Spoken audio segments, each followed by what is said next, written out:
Hi, Crystal Lyons here again for another Cowgirl Logic, and I I'm out here. Well, I'm out here by this little mare, pretty little mare, isn't she pretty? Um, my neighbor's my neighbor's mare, and I want to talk about discipline, God's way of discipline, because this mare is a good example of this. Is that she is 14 years old, and she's not been disciplined. She's not been trained. Um, she knows she's been broke to ride. Not real good, but she's been broke to ride some. But the main thing is she's just been left alone. And anything that's left alone, left to themselves, begins to develop their own mindsets that really isn't necessarily right. And so she has an attitude about her. She's sweet Mary. I really like her. But she has obviously an attitude that, hey, her will is supreme. She wants what she wants. If she wants to go back with the other horses, she goes back to the other horses. She doesn't feel like going a certain direction. She wants to fight the person that wants her to go. And so, it's kind of late now to do this. It'd have been a whole lot easier to have gotten that out of her at age 2 than it is now. Oh, baby, that, that she's 14, and, still she's had 14 years of this attitude. You get a hold of her, if she doesn't want to be caught, then she moves away from you. She turns her butt on you. And, if she doesn't want to be bridled or something, she throws her head up, and it's just a lot of little old tinky bad habits. Well, that would have, like I said, it'd have been a whole lot easier if that would have been dealt with at age 2. But here we are at 14 having to deal with it, with something that is this big, this strong, a mindset of 14 years having this same mindset. And all of a sudden I come into her world and I'm saying, no, those rules, the rules that you thought the world ran by, where you were the center of the world, whatever you wanted was what you got to do. All of a sudden, the rules changed in this game. And that's a hard thing to deal with at 14 years old. Now, if that's the case with a horse, can you imagine what it is with kids? I have noticed that people are always trying to reason with their 2-year-old, 2 or 3 or 4-year-old, instead of just saying, hey, get in the car, or pick up your boots, or stop your crying, or no, you can't have that candy bar, and they do it. And they'll, well, no, when you're going to ruin your supper. Oh, no, we can't go to grandma's unless you get in the car, and blah, blah, blah. And you don't reason with a 2 or 3-year-old any more than when you've got a colt that's 2 years old. You try to reason with them. No, you can't reason. They don't have the basis for it. They have to be trained on, how do we operate? What do we do? Which way do we go? What does that cue mean? What does this mean? And so when they try to reason with a 2 or 3-year-old, and then at age 14, then they're tired of their kid being a boogerhead, and so they're going to lower the boom, and all of a sudden they're going to start disciplining. Well, it's a little late. Matter of fact, it's a lot late. What does the Bible say about discipline? It has a lot to say. It actually does. The book of Proverbs is a good book. There's a lot of good books in the Bible, okay? But the book of Proverbs has 31 chapters. So you can actually read one chapter for every day of the month. And from chapter 13 on into the 20s, there's things that God put in there about how to discipline your children so that they grow up to be what God intended them to be. And one of them is Proverbs 13:24. it says, he who spares the rod hates his son. People think that they love their children if they don't discipline them, because they think discipline is a bad word. No, discipline, a lack of discipline will keep your child from becoming what they were meant to be. Just like, okay, this is a beautiful 14-year-old mare. She's gorgeous. And all she's been is a pasture ornament. She's got all this potential, and none of it is being experienced. Why? Because she's been left alone, and she's never been trained. She's never been disciplined. She's a pasture ornament. She's an expensive pasture ornament that doesn't give anything back except to just look out at her and, man, she's pretty. And you don't want to do that with your kids. You don't want your kids to grow up and be far, far below what God intended them to be. So Proverbs 13:24 says, he who spares the rod hates his son, but he who loves him is diligent to discipline him. Why? Because if you love your kids, you already are seeing and knowing that God's got something special. Every child is born with a purpose. I don't care if that child was born out of wedlock, was born even, there's some massive men of God that were born as a result of rape. And their mothers did not abort them, and they are massive, awesome men of God that I could name a couple, but I'm not going to. But the point of being is that there is no such thing as an accident in a person, and there's no such thing as having no value.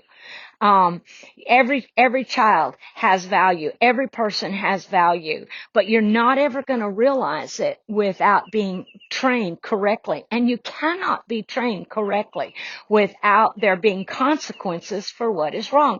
A horse trainer told me this a long time ago, and it is so true. He said horses don't learn by right actions. They learn by their mistakes. And it's the same with us people. Let me explain. If a horse makes the right move accidentally, and he's got it. He didn't know. The only way they know the right move is when they make the wrong move and you go, nope. You make the right thing easy, the wrong thing hard. You go, nope, that's not right. Well, nope, that's not right. That's right. You pet them and you release the pressure when it's right, and you reward them when it's right. And so when you do that, they know, oh, this is the right, that's how they learn. My son and I, who is a major in the Army, and stay off of me, girl. That's why she's tied. It's because she's never been tied before. She's never had to stay tied. And that's another part of discipline is she's like, well, I don't want to be here. I want to be out. I want to be doing my own thing. I see something going on going on over there, and I want to be a part of it. She's got to learn. Nope, she's going to patiently wait here until we say something different. So anyway, I guess I could move over this way, and that way I don't have to worry about her butt coming around me. Not that I'm afraid of her doing something. It's just I don't want to get hit with a hip. But anyway, my son and I he called just the other day, and we were talking about this. We were talking about history, that he was, Winston Churchill did not know, he learned the things that brought victory for England in World War II because of his failures in World War I. You don't learn by just doing right. We learn from our mistakes. I learned that if I ride wrong and I get my butt drilled in the ground, I don't want to do that no more. I want to ride correctly so that doesn't happen to me. So I learned by the things that I have messed up on. But if we're not teaching our children, they can be messing up and forming a crappy attitude in life. And, and if there's no consequences for that, hey, it's working for them. Just like, you see a kid in a store throwing a fit because they want a candy bar or they want something. That happened, I mean, it's happened a lot, but I remember one time several years back, I was in the grocery store and this woman had this boy, he was 7 or 8 years old, and he was throwing a fit that he wanted something, and she was like letting him know, I only have this much money and I've got to get this much stuff. And he threw a hissy, wall-eyed fit. And of course, Mama was embarrassed because this has been going on a long time. They don't just learn to do that all of a sudden. He's been let go. And I was in another aisle thinking, Mama, I hope you hold out, toe the line, draw the line. This is wrong. This is right. And hold that line. She didn't. She didn't. She gave him what he wanted so that he would just shut up and quit throwing a fit. So what did she do?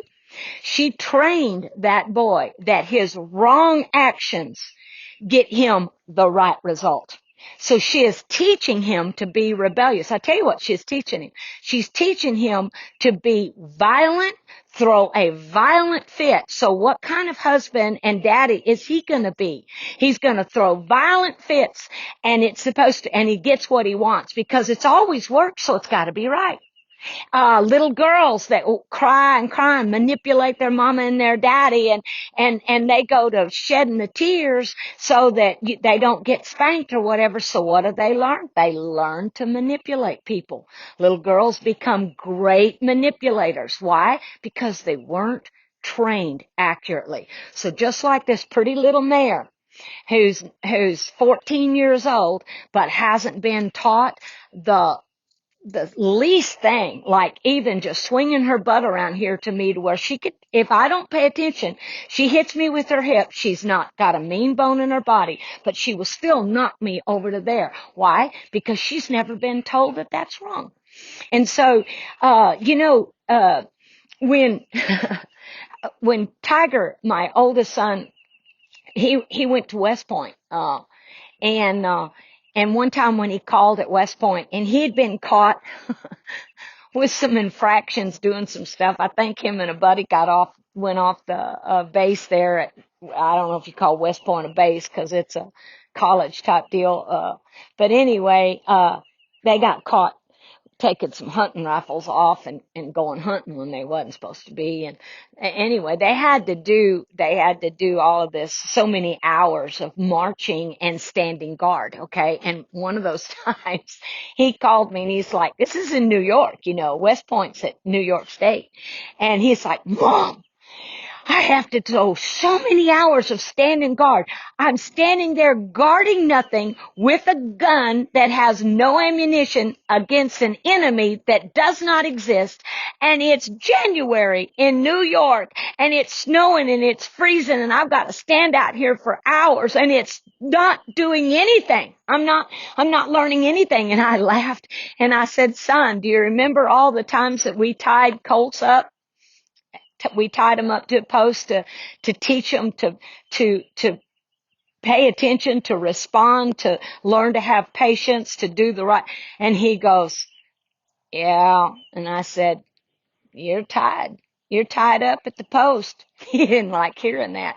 But yet he knew what that was for, because I'm tying this little mare out. Why? Because she's just used to traveling around and doing what she wants. And I'm going to saddle her up here in a little bit. She's going to hip her butt on that, and she's liable to jump when she does, but, well, you can't see it. She's going to hip her butt on that door right there here in just a little bit. All right, so let me get back to the word. What kind of time do I have? I'm good. All right, hey. Anyway, the Bible says in Proverbs 23:13 and 14, do not withhold discipline from your child. If you beat him with a rod, he will not die, and you will save his life from hell. You take that several different ways, but the thing is that if I don't discipline my own children, that is my job. I'm expecting the teachers at school to do it. the people at church to do it. Isn't their job. It's my job. And it's my job. If I don't teach my own kids discipline, then I'm leaving them for the world to teach them. And teachers aren't doing it. It's not the school's job. It's not the principal's job. They're not even doing that anymore. So what does that leave it up to? It leaves it up to the policemen and all. And then so the world is supposed to discipline my child because I'm not. I used to tell my sons when I disciplined them, I said, I love you too much to leave you to the world to discipline you because the world don't love you like I do. So if I do not whip my children at age 2 and 3 and get a handle on them at that age, then I can't reason with them at a later date. They try to reason with a 2-year-old and then try to put the discipline later. It's the exact opposite. If you will discipline your child, the Bible says early. It says in one place it says rebellion is basically locked in the heart of a child. Let me see. Proverbs 22:15, folly or rebellion is bound in the heart of a child, but the rod of discipline drives it far from him. I've actually had a mom one time to tell me, my child is just so rebellious, and I'm praying that God get that rebellion out of him. And I said, that's not the word. The word doesn't say you can pray rebellion out of a child. You're asking God to do your job. God will not do your job. He will not do my job. I can't do God's job, and God will not do my job. The Bible says that you are to, by a spanking, whip the rebellion out of your child. You can't pray it out. You've got to discipline it out. And reason why that's hard is because I have to discipline myself to discipline my children correctly. So what's part of the correct way? Discipline before you're angry. Don't wait until they've stepped on your last nerve and then you're going to take authority and take charge. You're already mad and you're going to overreact. Discipline before you're angry. It's hard because that's not when you want to do it. I'm not mad, so I have to do it because it's right, not because I'm mad. Don't wait till I'm mad. And when I have disciplined them when I was angry, and once I really started learning how wrong that was, I would go back after it's all settled and everything is settled down and tell my sons, forgive mom, forgive me. I was wrong. Yeah, you needed discipline, but I waited until I was mad. So forgive me for being angry. And they always did. So some other ways is like people say, well, the Bible says to whip your child. Doesn't say time out. Says to spank your child. We're talking child, not teenager and all. Which I got whippings when I was a teenager, but most of the time I could be talked to at that point, and I didn't. I had enough respect for my parents that I wasn't going to press it too far. But I told my mom once, I said, I could. She was shorter than me anyway. And I said, I could outrun you. And that was another thing. When we took a spanking, none of this running around our mama and them whipping us while we were running. You stood and you took it. You stood and yes, ma'am, and you took it. And I told her one day, I said, I can outrun you. And she never got mad. She goes, yes, you could, but you have to sleep sometime. And I will wait till you're asleep, and then I'll just beat the wham out of you. And I was scared to talk out of me. I was like, yes, ma'am, I'll take it right now. But anyway, all right. So people say, well, my child, weapons don't work. Well, let me tell you this. God doesn't lie. And I believe as the creator of the universe and all of humanity, He knows how we're built, and He knows what works and what doesn't work. And when God says, if you'll discipline your child, and literally talks about a rod, meaning a spanking with more than just your hand sometimes, or a wooden spoon. People say, I whipped my kids with a wooden spoon and it didn't. My boys could handle breaking a wooden spoon on their little bottom at age 2. So don't give me that. So women that say it don't work, the reason why it don't work is that they do this and the child goes, yeah, right. And so they have decided that this level of uncomfortableness or pain, it's no big deal. I'd rather have my way. I'd rather have my way. So as long as you're just staying on this level of pain and discipline, I'm not willing to give up what I want. I can handle that. I'll just handle that. That's no big deal. That's when you've got a tough child. Probably if you have a tough child, you've got yourself a leader. You're raising up a leader. And mama, daddy, if you've got yourself a leader, you better raise that child good, because they're going to be a leader one way or the other. They're either going to be a good leader or they're going to be a little tyrant and lead the wrong way. See, she needs this really good, big time. She needs this. Anyway, I am going to saddle her and ride her here in just a bit, but we're having this conversation, me and you, right now. So anyway, when you spank a child and they ignore that, you have to up the pain. I tell mothers this: you don't decide the level of pain and discipline that your child gets. Your child decides. Same thing with horses. Sometimes some horses are so easy that you just bump them and they go, oh, okay. And other horses are going, we ain't doing that. And the fight is on. And you cannot allow that horse to overtough you, or you're going to raise a bronc. And it's the same with our kids. If you give in to your child and go, oh, well, I've just spanked him and it doesn't do any good, and you quit at that level, you're raising yourself a bronc. And it's going to take the world to deal with him. And why do that to your kid? Why make it to where your kid's got to get in trouble with the law, go to jail, do all of this, get on drugs, do all this other stuff, and then they start straightening out.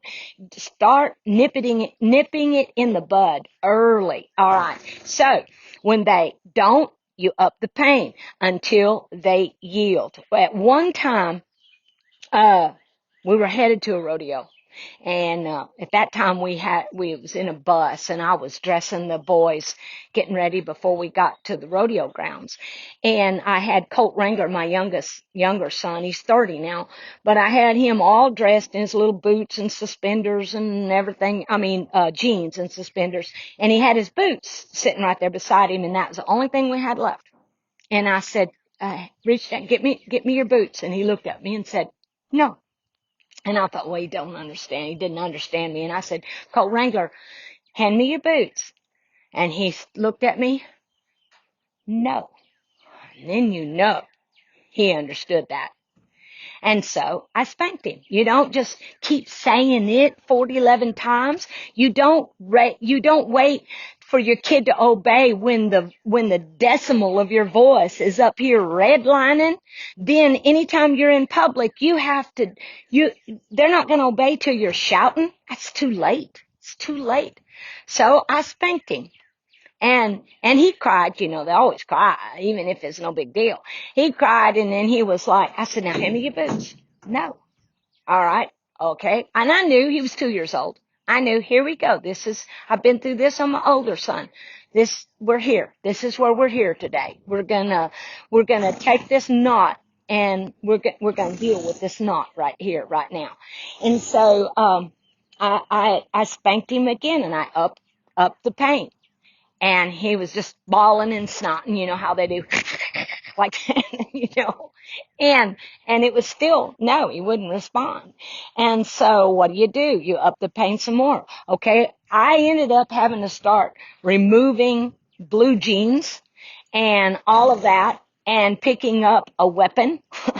I went from a heavy wooden spoon, and broke that on him, and until I ended up having to peel his little diaper off of him.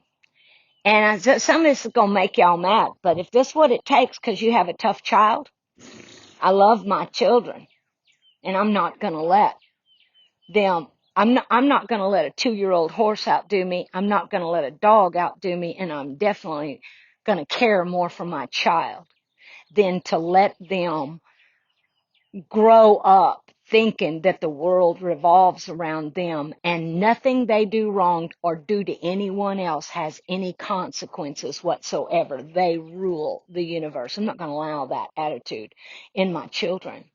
And you're going to say that a 2 and 3-year-old, you're going to let them get away with it because they've got more power than you? That's ridiculous.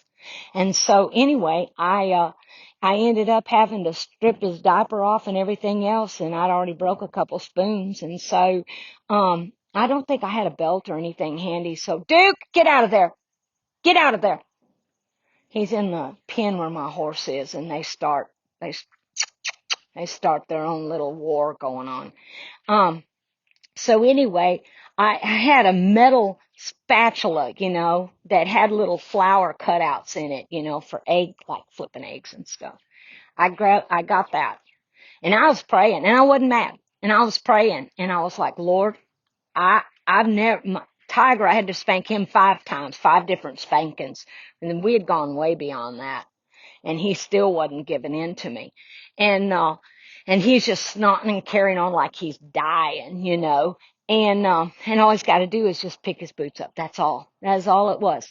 And so I spanked him literally as hard as I could because it had gotten to that point. And that one was hurting me. Our parents used to say this will hurt me more than it does you. I never believed that, but that time, that was hurting me. And, but I love my son too much to let him win in rebellion. You don't want them to win in rebellion because if rebellion ever pays off, they're going to bank on rebelling all their life to get their way. And you're sending them down a wrong road. So anyway, he gave in. Thank God he gave in.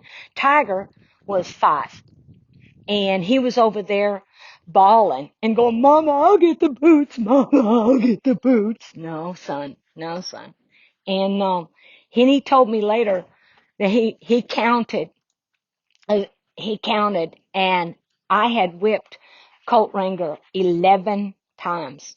Not 11 spats, 11 separate whippings just to get him to pick up those boots. We spent 30, 45 minutes here doing nothing but dealing with this issue. And it was over. It was over.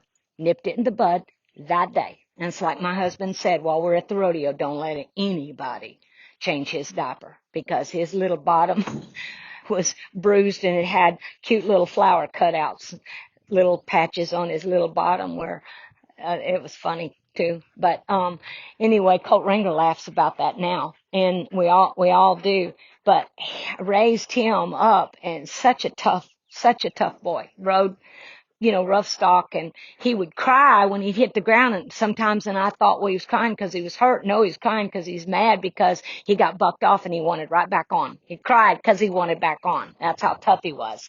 So you've got a tough child. Your discipline will have to go to a level that maybe you don't want to take it to, but it's not your choice. It's your child's choice as to how much it takes, but you do it right.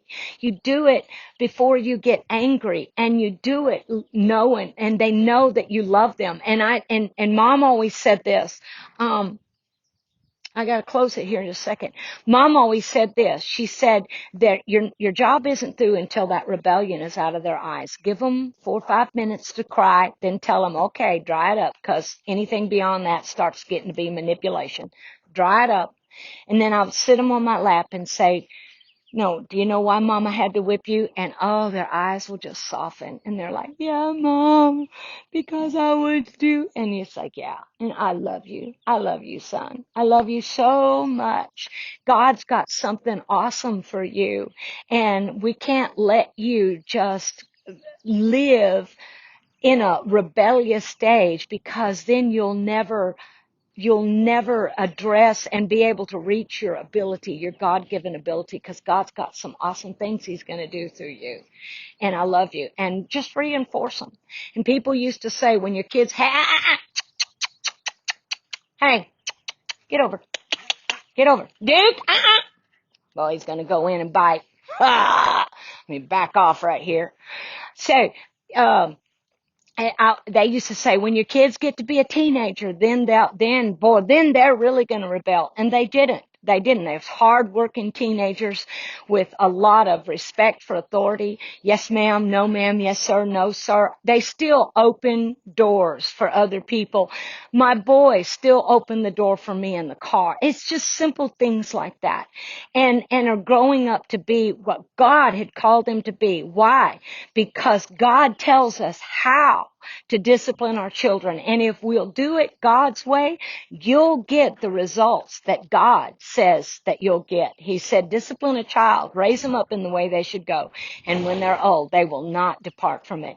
I hope you got something out of this. God bless you. And we're fixing to go ride.